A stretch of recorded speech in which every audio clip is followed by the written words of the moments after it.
আসসালামু আলাইকুম। নিঃসন্দেহে আল্লাহ তাআলা সবাইকে সুস্থ রেখেছেন। আজকের দিনটি অত্যন্ত সৌভাগ্যের দিন। আজকের দিনটি অত্যন্ত গুরুত্বপূর্ণ একটি দিন। আল্লাহ তাআলা সবাইকে আজকের দিনটির সুন্দর একটি ক্ষণ বা সুন্দর একটি উপহার প্রত্যেকটা মানুষের জীবনে নিয়ে আসুক, এই প্রত্যাশা রাখি। মহান রব্বুল আলামিনের প্রতি লাখো কোটি শুকরিয়া এবং সকল প্রশংসা তার জন্য। আজকে একটা সাবজেক্ট নিয়ে আজকে আপনাদের সাথে আলোচনা করা, এবং সেটা হচ্ছে যে প্রত্যেক মানুষ সফলতার সোপান বা এক একজনের মানুষের সফলতার সোপান কিন্তু এক এক রকম। তবে প্রত্যেক মানুষের কিছু সাধারণ বৈশিষ্ট্য থাকে। গতকালকে একটি বই পড়ছিলাম, গ্রোথ মাইন্ডসেট টিপস, সফল ব্যক্তিদের 5টি বৈশিষ্ট্যের কথা জানিয়েছিল। তখন যারা সফল হন তারা জীবনে এই 5টি ভয় সবসময় কাটিয়ে ওঠেন, কারণ তারা সবসময় ভীতু নয়। জেনে নেওয়া যাক আজকের এই লক্ষণগুলো কী কী। তবে যারা সফল তারা সবসময় সাহসী হয়। আর এই পৃথিবীটা হচ্ছে সাহসী মানুষের জন্য, ভীরু কাপুরুষের জন্য এই পৃথিবী নয়। আর সফলতার জন্য প্রথম শর্তটা হচ্ছে যে কে কোন সময় কে কি বলবে বা পিছনের লোকে কি বলবে, এটাকে ভয় না পাওয়া।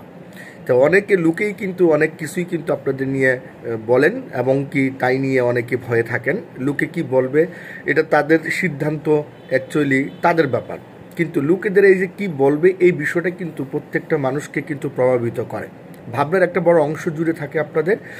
সফল ব্যক্তিরা প্রথমেই সেই ভয়টি কিন্তু কাটিয়ে ওঠেন এবং লোকের সম্ভাব্য সমালোচনাকে তারা আমলে নেয় না, বরং সফলতার জন্য যেটা জরুরি সেটাই কিন্তু করে থাকেন। তো দ্বিতীয় নম্বরটা হচ্ছে অ্যাকচুয়ালি ঝুঁকি নিতে ভয় পান না তারা।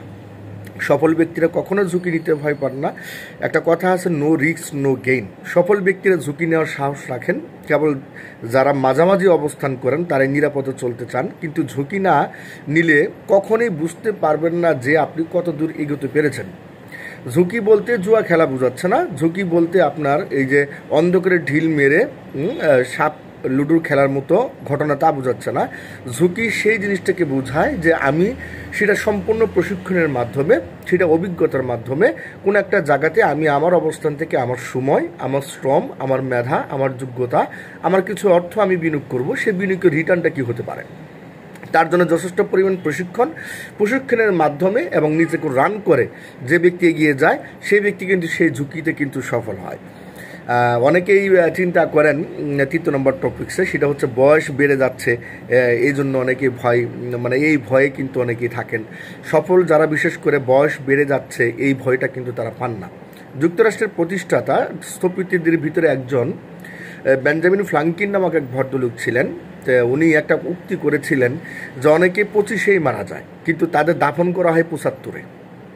তিনি বুঝিয়েছেন মানুষ অনেক সময় তার আশার স্বপ্ন ছেড়ে কি করেন, গুছিয়ে পড়েন, মানুষের স্বপ্ন ছেড়ে দেয়, আশা ছেড়ে দেয়। তার বিশেষ করে তার যে কিছু বিষয় ড্রিম থাকে, ড্রিমগুলো কিন্তু কি হচ্ছে সে ছেড়ে দিচ্ছে। সঠিক সময় সুযোগের জন্য সে অপেক্ষা করে, কখন সঠিক সময় আসবে, কখন একটা সুযোগ তৈরি হবে। তারপরে একদিন মনে হয় এর বয়স বুঝি বেড়েই গেছে, এরকম মনে হয়। তার মনে হয় যে আমার মনে এখন বয়স বেড়ে গেছে, তারুণ্য পেরিয়ে গিয়েছে, এখন কোনো কিছু করার কি আর সঠিক সময় আছে? মনে হয় না। আর এখন আর কোনো সুযোগ নাই, এখন কোনো সম্ভাবনা নাই। অথচ যারা সফল হন তারা সঠিক সময় বা সুযোগের অপেক্ষা কখনোই থাকেন না। যে কোনো সময়ে তারা শুরু করতে পারেন। তার বয়স হতে পারে 25, হতে পারে 75। সফলতার কখনো বয়স লাগে না, কেননা সফল হবার প্রথম ধাপ হলো সাহস করে এগিয়ে চলা। আর প্রত্যেক বয়সের মানুষ তার সৌন্দর্য সেটা উপভোগ করার সুযোগ রয়েছে যে কোনো বয়সে যদি সে পদক্ষেপ গ্রহণ করে। মার্কিন বিজনেস ম্যাগনেট ওয়ারেন বাফেট তার 91 বছর বয়সে দাঁড়িয়েও নতুন নতুন নতুন ব্যবসা প্রতিষ্ঠানের সাথে সে কী করেছেন, স্টার্টআপের সাথে সংযুক্ত হয়েছেন, এবং সে কিন্তু সেই ব্যবসায় কিন্তু সফলতা অর্জন করেছেন। 4 নম্বর টপিকটা ছিল সফলতা, বিশেষ করে যারা সফল হয় তাদের ব্যর্থতার বলতে কোনো ভয় থাকে না। ব্যর্থ আমি হব না, ওনারা অনেকবার জীবনে তাদের লাইফে কি হয়েছেন, ব্যর্থ হয়েছেন, কিন্তু ব্যর্থ হবেন এই চিন্তাটা কিন্তু তাদের ভিতরে কি অ্যাকচুয়ালি কিন্তু থাকে না। আমি যেটা এনশিওরিং করতে চাচ্ছি, সফল ব্যক্তিত্বের ব্যর্থতার কোনো ভয় নেই। সফল যারা বিশেষ করে আছেন চোখ থাকে তাদের সফলতার উপরে, কিন্তু তাদের দৃষ্টিভঙ্গি চোখ থাকে। তারা ব্যর্থতা থেকে শিক্ষা নেন এবং তারা জানেন ভুল হতেই পারে, ভুল সিদ্ধান্ত নেওয়া হতেই পারে, কিন্তু হাল ছেড়ে দেওয়া যাবে না এবং হাল ছেড়ে দেওয়া কোনো কাজই না। ব্যর্থতার সফলতার ভিত্তি কিন্তু অ্যাকচুয়ালি মজবুত করে, আরও স্ট্রং করে, আরও গতিশীল কিন্তু করে। তাই সফল হবার মানসিকতা যারা রাখেন তারা ব্যর্থতাকে আপন করে মেনে নেন, এটাই নিয়ম। 5 নাম্বার হচ্ছেন সফলতা নিয়ে তারা যেমন সফলতা নিয়ে অ্যাকচুয়ালি কি ব্যর্থতা নিয়ে যেমন ভয় পান না, তারা কিন্তু সফলতা নিয়েও কিন্তু অ্যাকচুয়ালি তারা কি পান না, ভয় পান না। অনেকে আছেন যারা সফল হওয়ার পর নার্ভাস হয়ে পড়েন যে আমার ওয়েটটা কি আমি নিতে পারবো কি না। এই পৃথিবীতে অসংখ্য ব্যক্তি পাবেন। একটা কথা আছে, স্বাধীনতা রক্ষার চেয়ে স্বাধীনতা রক্ষা করা কিন্তু অনেক কঠিন। মানুষ যখন সফল হয়, সফলের একটা দ্বার প্রান্তে যখন চলে যায়, অনেক ব্যক্তি আছে দেখবেন তার সফলতার ওয়েটটা কিন্তু সে নিতে পারে না। কেন নিতে পারে না বলতে পারবেন? এটা কারণ কিন্তু আছে, নিতে পারছে না। এই সফলতার ওয়েটটা কিন্তু অনেক ব্যক্তি নিতে পারে না। যেমন বাংলাদেশে অনেক ব্যক্তি পাবেন, যেমন নোবেল একজন বিখ্যাত গায়ক ছিল বাংলাদেশে, সে ইন্ডিয়া মাতিয়ে বাংলাদেশ মাতিয়েছে, কিন্তু তার ওয়েটটা কিন্তু সে ধরে রাখতে পারে নাই এবং তার সফলতা কিন্তু সে ধরে রাখতে পারে নাই। এই পৃথিবীতে অসংখ্য ব্যক্তি পাবেন, ফুটবলার পাবেন, অনেক ক্রিকেটার পাবেন এবং অনেক দেখবেন যে আপনার সিঙ্গার পাবেন, তাদের সফলতা কিন্তু তারা ধরে রাখতে পারেনি। বরঞ্চ কেন? ওই যে বললাম, স্বাধীনতা করেছে, স্বাধীনতা রক্ষা করা কঠিন, ব্যাপারটা তাই অনেকেই সফল হয়েও যখন একটা জায়গায় চলে আসে তখন সে নার্ভাস হয়ে পড়ে, সফলতা ধরে রাখতে পারবো কি না তা নিয়ে সে দ্বিধাদ্বন্দ্বে অ্যাকচুয়ালি ভোগেন।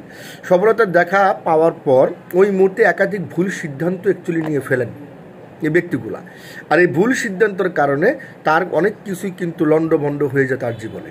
সফলতা সহজে আসে না, এটা সঠিক। আসার পর ধরে রাখাটাও কিন্তু কঠিন, এটাও সঠিক। প্রকৃত সফল ব্যক্তিরা সফলতা ঘটা পর্যন্ত ধৈর্য ধরে অপেক্ষা করে থাকেন। সফলতা আসার পরও উত্তেজনা গরমিল কখনোই করেন না। ঠান্ডা মাথা সেটা কি দায়িত্ব নিয়ে সেই বিষয়গুলো কিন্তু সুনিশ্চিত কিন্তু নিশ্চয়তা তৈরি করেন।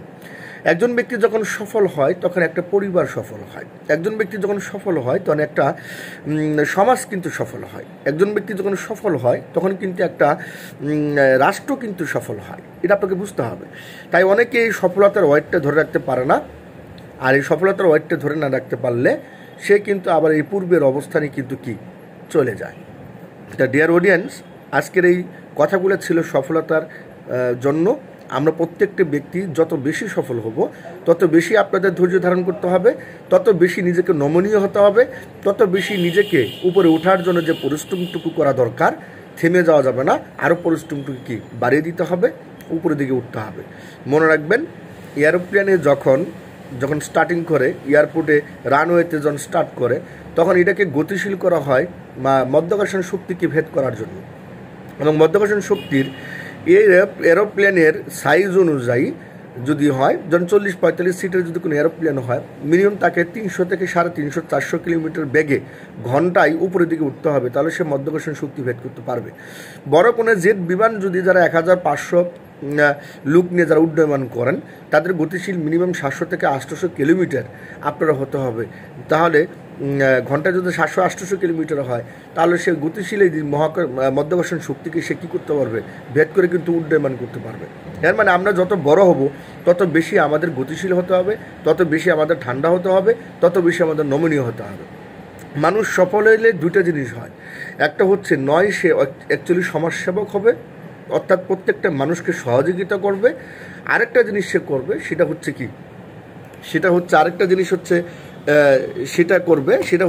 সে চারিত্রিক দৃষ্টিকোণ থেকে, চারিত্রিক বৈশিষ্ট্যের দিক থেকে সে কিন্তু নষ্ট হয়ে যাবে।